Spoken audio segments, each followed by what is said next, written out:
Magandang umaga! Kumusta po? Narito po ulit ang update natin para sa lagay ng ating panahon. Ngayong umaga po ng November 27, 2025. Sa ngayon po ay tuluyan na nakalayo ang bagyong Verbena at lumakas na rin ito habang papalapit naman dyan sa may Vietnam. Ang hanging amihan rin ay umangat na at dumadaloy na lamang dyan sa may extreme northern Luzon at northern part ng northern Luzon. At ang shear line ay nandyan po ngayon sa northeast ng Cagayan at easterlies na po ang umiihip sa silangan ng ating bansa. At sa atin naman pong wind map forecast ay wala naman pong bagyo na nakikita rito na maaari na tatawid dito sa ating bansa for the next 2 weeks.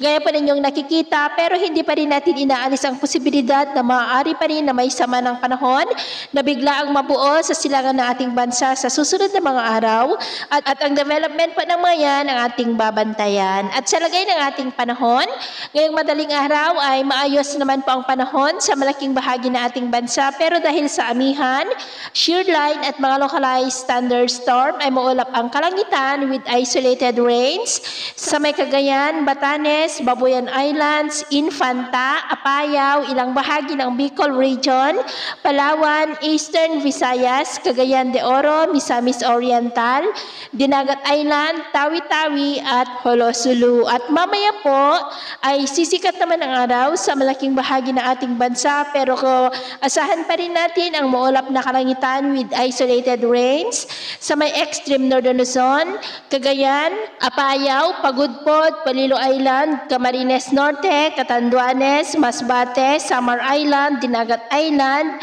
Palawan, Holosulu at Tawi-Tawi. At mamayang hapon po, mas maraming lugar ulit ang makakaranas ng mas maulap na kalangitan with isolated rains. Kaya mag-ingat po tayo sa mga banta pa rin ng mga pagbaha at pagguho ng lupa.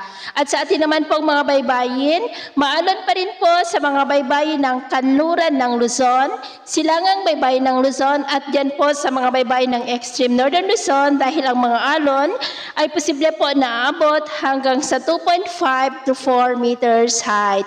Kaya hanggat maaari po ay iwasan na muna natin ang papalaot dyan sa mga may kulay pula para po mas makaiwas sa mga sakunang pangkaragatan. So ito ang latest update natin sa araw na ito. Ako po muli si James na nagsasabing sa kahit na pagsubok po na darating sa ating buhay, huwag po tayong mawawalan ng pag-asa. Thank you and God bless!